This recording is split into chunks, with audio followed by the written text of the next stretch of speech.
दोस्तों, एक नए नवेले जोड़े की शादी होती है और जब शादी हो जाती है तो दोनों एक दूसरे के साथ रहकर बहुत खुश रहते हैं और एक दूसरे के साथ समय बिताते हैं। और उसके बाद जब कुछ समय बीतता है तो जो लड़का होता है वो अपनी पत्नी से कहता है कि मुझे अब कमाने के लिए मुंबई जाना पड़ेगा, अपने काम धंधे पर जाना पड़ेगा। तब उसकी पत्नी कहती है अपने पति से कि तुम 1 घंटे के लिए भी मेरे से दूर चले जाते हो, तो मेरा दिल धड़कने लगता है। मैं तुम्हारे बिना नहीं रह सकती और तुम इतनी दूर परदेश में जाकर इतने दिन मेरे से दूर रहोगे, मैं तुम्हारे बिना कैसे रहूँगी? दोस्तों, जो पति होता है, वो कहता है कि अब तो काफ़ी समय हो गया है, शादी को भी 2 महीने हो गए हैं। अब कुछ काम-धंधा तो करना पड़ेगा ही, तभी तो घर का खर्चा चलेगा, घर का गुज़ारा होगा। तब दोस्तों, वो लड़का अपने काम पर चला जाता है और फिर वहाँ पर जाकर उसके साथ एक ऐसी घटना घटती है कि परिवार वाले जब यह सब सुनते हैं, तो सबके पैरों के तले से ज़मीन खिसक जाती है और सबका रो-रो कर बुरा हाल हो जाता है। उसके बाद दोस्तों, जो सब सामने आता है तो सब परेशान हो जाते हैं। तो दोस्तों, आज की जो ये घटना है बहुत ही इमोशनल कर देने वाली है और दिल को छू जाने वाली है। तो दोस्तों, वीडियो को अंत तक ज़रूर देखें और अगर आप मेरे चैनल पर नए हैं, चैनल को सब्सक्राइब करें, वीडियो को लाइक करें, शेयर करें, कमेंट करें और बेल आइकन ज़रूर दबाएँ, जिससे कि मेरे आने वाली हर एक वीडियो आप तक पहुँच सके और आप इसी प्रकार हर दिन, हर रोज़ इसी प्रकार कहानियाँ सुन सकें। तो दोस्तों, चलते हैं आज की इस कहानी की तरफ। नमस्कार दोस्तों, मैं अनुज आज आपके लिए जो कहानी लेकर आया हूँ, यह है उत्तर प्रदेश का एक जिला है अम्बेडकर नगर और अम्बेडकर नगर का ही एक गाँव लगता है, जिसमें एक लड़का जिसका नाम होता है विष्णु और उसकी शादी होती है, जिसका नाम होता है सुमन। सुमन से उसकी शादी होती है, दोनों एक दूसरे के साथ बहुत खुश होते हैं। 20-21 साल की उम्र होती है, जब शादी होती है तो एक दूसरे के साथ समय बिताते हैं और एक दूसरे से प्यार मोहब्बत भरी बातें करते हैं। समय बीतता जाता है, 2 महीने हो जाते हैं। जब 2 महीने हो जाते हैं तो जो विष्णु है वो अपनी पत्नी से कहता है कि अब घर का खर्चा और घर का गुज़ारा करने के लिए, कमाने के लिए परदेश जाना ही पड़ेगा। तब उसकी पत्नी रोने लगती है और कहती है कि तुम यहीं पर ही कुछ काम कर लो, इतनी दूर परदेश में जाकर क्यों इतनी दूर कमाने जाते हो? तब वो कहता है कि नहीं, जो मेरा काम है वो इतनी दूर का ही है और वहीं रहकर ही मैं काम कर सकता हूँ। तो उसकी पत्नी कहती है कि तुम 1 घंटे के लिए भी अगर बाहर चले जाते हो, तो मेरा दिल धड़कने लगता है। मैं तुम्हारे बिना नहीं रह सकती और तुम इतने दिनों के लिए बाहर चले जाओगे, तो मैं यहाँ पर कैसे रहूँगी? तो विष्णु कहता है अपनी पत्नी से कि तुम यहाँ पर रहकर मेरे माँ-बाप का ख़्याल रखना, उनकी सेवा करना। और दोस्तों, समय बीत जाता है, विष्णु अपने काम के लिए बम्बई निकल जाता है और वहाँ पर जब पहुँच जाता है, तो मुंबई से भी 70 किलोमीटर खग्गर एक इलाका होता है, वो वहाँ पर एक पहाड़ है, उसके ऊपर एक हवेली होती है, एक बंगला होता है, उसमें जाकर उसको पेंट का काम करना था। जो विष्णु है, वो पेंट का काम करता है, एक ठेकेदार के अंडर में रहकर वो वहाँ पर पेंट का काम अपना सँभाल लेता है जाकर और उसको करने के लिए ठेकेदार से मिलता है और जब ठेकेदार से मिलता है, तो ठेकेदार उनका जो सामान होता है पेंट का और खाने-पीने के सामान सब गाड़ी में लाद देता है और उनसे कहता है कि जो 1-2 महीने लगेगा, तुम यहीं पर रहकर अपना काम करना और पहाड़ से नीचे मत उतरना। जो बंगला था, वो पहाड़ के ऊपर बना हुआ था और काफ़ी दूर, काफ़ी ऊँचाई पर था। 1 डेढ़ घंटा लग जाता था, पैदल की चढ़ाई थी, उससे नीचे उतरने में, क्योंकि उनके पास और कोई साधन भी नहीं था। तो उसके जो ठेकेदार था उसने कहा कि जो तुम 3-4 लोग हो, तुम अपने ऊपर ही रहना और नीचे उतरने की कोशिश भी मत करना और समय ज़्यादा खराब मत करना, ताकि तुम जल्द से जल्द इस काम को निपटा सको। तो विष्णु कहता है कि ठीक है। दोस्तों, जो बंगला था, वो एक डॉक्टर का था जिसका नाम डॉक्टर भावना है और डॉक्टर भावना अपने बंगले पर शनिवार के दिन आती और संडे के दिन शाम को वो चली जाती। तो हफ्ते में 1 दिन आती और उसके जो पेंट होना था, तो डॉक्टर भावना के जो बंगला था, उसके अंदर 3 आदमी रहते, 3 कर्मचारी रहते, 2 महाराज जी और 1 जो माली।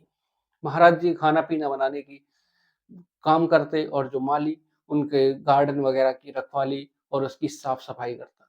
तो दोस्तों, जब विष्णु अपने काम पर पहुँच जाता है और उसके जो साथी होते हैं वो काम में जुट जाते हैं, तो 20 दिन हो जाते हैं उनको काम करते-करते।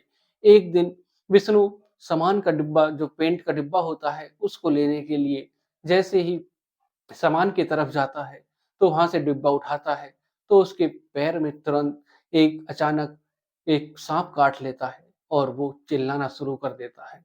दोस्तों, जैसे ही उसके साथी उसकी आवाज़ सुनते हैं, तो वो भागकर उसके पास जाते हैं और पूछते हैं कि क्या हुआ विष्णु? विष्णु कहता है कि मुझे साँप ने काट लिया है। तब उसके जो दोस्त होते हैं, वो देखते हैं कि कहाँ पर साँप है। सारे लोग साँप को ढूँढते हैं, तो साँप मिल जाता है। सारे मिलकर उस साँप को मार देते हैं और कहते हैं कि ये तो कोबरा साँप है, इसका काटा तो बचता भी नहीं है। जो महाराज जी थे 2 और जो माली था, वो भी वहाँ पर पहुँच जाते हैं और सब सोचने लगते हैं कि अब क्या करें? किसी का दिमाग काम नहीं करता है। सब परेशान हो जाते हैं कि यहाँ पर कोई गाड़ी भी नहीं है। इसको अगर हम पहाड़ इस बंगले से नीचे लेकर जाएँगे, पहाड़ से नीचे लेकर जाएँगे, रोड तक जाने में हमें 1 डेढ़ घंटा लग जाएगा। तो हम क्या कर सकते हैं अब? और इसके जो साँप काटा है जिसने, कोबरे का काटा तो 1 डेढ़ घंटे से ज़्यादा इंसान जीता भी नहीं है। सब सोच ही रहे थे कि अब क्या करें, क्या करें? तब विष्णु चिल्लाने लगता है, रोने लगता है कि मुझे बहुत दर्द हो रहा है, मुझे डॉक्टर के पास ले चलो, मुझे बचा लो, मेरे परिवार है, मेरे माँ-बाप हैं, मेरी पत्नी है, मेरी पत्नी को बच्चा होने वाला है। और उसके बाद जो विष्णु है वो रोने लगता है, चिल्लाने लगता है कि मैं बाप बनने वाला हूँ, मैं बाप बनूँगा। उसके बाद जो विष्णु है वो रोने लगता है, लेकिन सब क्या करें, सब सोचने लगते हैं कि अब क्या करें? और जो माली है वो भागकर फ़ोन की तरफ जाता है और वो जो डॉक्टर भावना होती है, उनकी जो फैक्ट्री थी दवाई की, उस पर फ़ोन मिलाता है। वहाँ पर पता चलता है कि डॉक्टर भावना आज आई ही नहीं है। तो वो अब करें तो क्या करें सब? और उसके बाद अगर वो उसको नीचे ले जाने की भी सोचते हैं तो 1 डेढ़ घंटा खराब हो जाएगा। सब सोच ही रहे थे कि अब क्या करें? तभी विष्णु कहता है कि मुझे एक पेपर और एक पेन लाकर दे दो। उसके बाद दोस्तों, जो महाराज जी होते हैं, वो उसको पेन और पेपर लाकर देते हैं। तब विष्णु रोता हुआ अपने पेन हाथ में पकड़ता है और लिखना शुरू कर देता है। उसमें लिखता है, प्रणाम बाबूजी और माताजी, मुझे साँप ने काट लिया है, वो भी कोबरा ने। मैं बचूँ या ना बचूँ, मुझे लग रहा है कि मैं नहीं बचूँगा और तुम अपना ख़्याल रखना। और विष्णु रो-रो कर उसमें सारा कुछ बयाँ कर देता है और कहता है कि बाबूजी, मेरी जो पत्नी है, अगर मैं नहीं बचा तो मेरी पत्नी की तुम दूसरी शादी करा देना। और फिर उसमें अपनी संबोधित करते हुए अपनी पत्नी को लिखता है कि सुमन, मैं आज अपनी ज़िंदगी की आखिरी साँसें जी रहा हूँ। क्या पता कुछ ही क्षणों में मेरे प्राण निकल जाएँ। और फिर तो उसमें लिखता है कि मुझे साँप ने काट लिया है और जो मेरे ये दोस्त हैं, ये कह रहे हैं कि अगर इसको कुछ हो गया तो शायद इसकी जो डेड बॉडी है, उसको हम इसके घर तक पहुँचा पाएँगे या नहीं। यहीं मुझे ये या तो दफ़ना देंगे या फिर नदी में बहा देंगे। मुझे कुछ नहीं पता और मैं इतनी पीड़ा सह रहा हूँ कि मुझे तुम्हारे पास आने का मन कर रहा है। अगर मुझको साँप ने काटना ही था, तो मैं तुम्हारे पास होता। आखिरी वक़्त में मैं तुम्हारे हाथ से एक घूँट पानी तो पी लेता। शायद हमारा ये दुश्मनी ही है, तुम्हारा और मेरा, जो इसने हम दोनों को अलग किया है। उसके बाद वो रो-रो कर सारा कुछ अपना बयाँ कर देता है और फिर आखिरी पलों में लिखता है कि सुमन, अगर मैं जीवित नहीं रहा, तो तुम अपनी शादी कर लेना और अपनी ज़िंदगी आराम से जीना। और भगवान करे कि जो हमारा ये बच्चा है वो लड़का हो और जो बड़ा होकर ये मेरे माँ-बाप का ख़्याल रख सके। उसके बाद वो लिखता-लिखता पीछे को गिर जाता है। तभी गाड़ी का हॉर्न बजता है और सब देखते हैं गेट की तरफ। जो जब गेट की तरफ देखते हैं तो एक गाड़ी आती है और जब वो गाड़ी को देखते हैं तो सोचते हैं कि कोई सहारा मिल गया है और जब विष्णु की तरफ देखते हैं तो विष्णु बेहोश हालत में ज़मीन पर पड़ा था। तब जो डॉक्टर भावना थी, वो उस गाड़ी में आती हैं और सोचती हैं कि आज जो बंगले का गेट कैसे खुला हुआ है? रोज़ तो गेट बंद रहता है। उसके बाद सब भागे-भागे डॉक्टर भावना के पास जाते हैं और कहते हैं कि जो एक कर्मचारी था पेंट करने वाला, उसको साँप ने काट लिया है। तब डॉक्टर भावना उसके विष्णु के पास जाती हैं और उसकी हालत देखती हैं, नब्ज़ टटोलती हैं हाथ पकड़कर, तो देखती हैं कि उसकी नब्ज़ चल रही है, साँसें भी चल रही हैं और तब डॉक्टर भावना उनसे पूछती हैं, जो वहाँ पर और व्यक्ति थे उनसे पूछती हैं कि इसको कौन से साँप ने काटा है? तब तो सब कहते हैं कि मैम इसको कोबरा साँप ने काटा है, तो वो सब देखते हैं और उस साँप को उठा कर लाते हैं। उन्होंने एक डिब्बे में रख रखा था, क्योंकि साँप को उन्होंने मार ही दिया था। दोस्तों, जब डॉक्टर भावना उस साँप को देखती हैं, तो उसका परीक्षण करती हैं, देखती हैं कि इसको कोबरा नहीं काटा है, तब वो अपनी गाड़ी के पास जाती हैं और गाड़ी में से एक वैक्सीन की वायल निकाल कर लाती हैं और विष्णु को लगा देती हैं और कहती हैं कि जल्दी से तुम इसको गाड़ी में बिठाओ, गाड़ी में लिटाओ और मेरे साथ जल्दी बम्बई की तरफ चलो। और 2 व्यक्ति भी गाड़ी में बैठ जाते हैं और फिर उसके बाद वो कुछ और इंजेक्शन भी लगाती हैं गाड़ी में ही और वो हॉस्पिटल पहुँच जाती हैं। दोस्तों, यह जो घटना है, यह है 1998 की, जब ऐसी कोई सुविधा भी नहीं थी। उसके बाद जब वो हॉस्पिटल पहुँच जाती हैं, तो वहाँ पर पहुँचने के बाद विष्णु ठीक हो जाता है और करीब 2 से 3 दिन वो हॉस्पिटल में रहता है और जब उसको डिस्चार्ज कर दिया जाता है, तो डॉक्टर भावना उससे कहती हैं विष्णु से कहती हैं कि विष्णु तुम यहाँ से अपने गाँव चले जाओ और कभी भी परदेश में जाकर काम मत करना। विष्णु कहता है कि ऐसा क्यों कह रही हो मेम साहब? तब मैम साहब कहती हैं, डॉक्टर भावना कहती हैं कि जो तुम्हारा लेटर था, वो मैंने सारा कुछ पढ़ लिया है उसमें और तुम बाहर जाकर नौकरी नहीं करना चाहते थे, लेकिन तुम अपने परिवार की वजह से तुम्हें बाहर आना पड़ा और तुम अपने परिवार से इतना प्यार करते हो, वो सारा कुछ मैंने तुम्हारे लेटर में पढ़ लिया है। तब विष्णु कहता है कि मैम साहब, मैं अगर बाहर जाकर काम नहीं करूँगा, तो मैं अपने परिवार का पालन-पोषण कैसे करूँगा? तब डॉक्टर भावना कहती हैं कि मैंने उसका इंतज़ाम तुम्हारे लिए कर रखा है, तुम उसकी चिंता मत करो।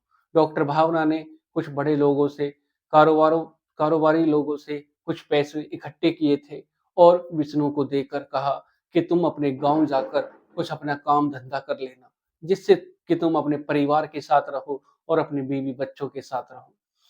दोस्तों, जब विष्णु डॉक्टर भावना के जो वो पैसे होते हैं, उनको देखता है तो वो फूट-फूट कर रोने लगता है और डॉक्टर भावना भी जब उसके लेटर को पढ़ती हैं, विष्णु के लेटर को पढ़ती हैं, तो वो भी फफा-फप कर रोने लगती हैं और वो सोचती हैं कि कोई अपने परिवार से इतना प्यार भी कर सकता है, क्योंकि उन्होंने विष्णु के वो आखिरी पलों को उस लेटर में पढ़ा था। वो समझ पा रही थी कि आखिरी इच्छा क्या होती है इंसान की, आखिरी क्षण जब इंसान के आता है, आखिरी आखिरी पल जब इंसान का आता है, तो वो क्या महसूस करता है, उन्होंने वो सब उस लेटर में पढ़े थे।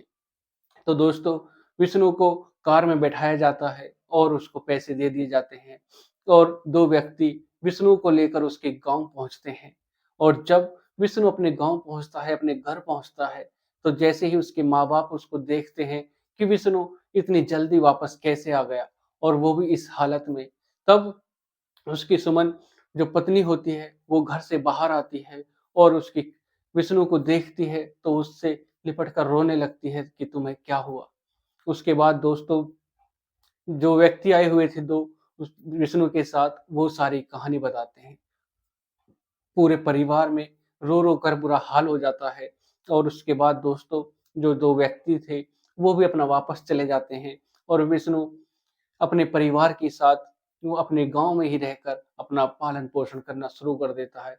उसके बाद कुछ महीने बाद ही विष्णु को एक बेटा पैदा होता है और फिर जो विष्णु की इच्छा थी वो भी पूर्ण हो जाती है और विष्णु अपने परिवार के साथ, अपनी पत्नी और माँ-बाप के साथ बेहद अच्छे से ज़िंदगी जीता है और कुछ ही 1-2 साल पहले ही 2022-23 में उन विष्णु के पिताजी की मृत्यु हो जाती है। लेकिन विष्णु और विष्णु का परिवार अपनी अच्छी खासी ज़िंदगी जी रहा है और अच्छे से ठीक-ठाक ज़िंदगी जी रहा है। तो दोस्तों आज की कहानी ये रही, आपको कैसी लगी? अगर आपको वीडियो अच्छी लगी हो तो वीडियो को लाइक करें, शेयर करें, कमेंट करें। अगर आप मेरे चैनल पर पहली बार हैं, चैनल को सब्सक्राइब करना ना भूलें और बेल आइकन ज़रूर दबाएँ, जिससे कि मेरे आने वाली हर एक वीडियो आप तक पहुँच सके और आप इसी प्रकार हर रोज़, हर दिन एक नई कहानी सुन सकें। तो दोस्तों मिलते हैं एक और कहानी के साथ, आज के लिए सिर्फ़ इतना ही। नमस्कार, जय श्री श्याम।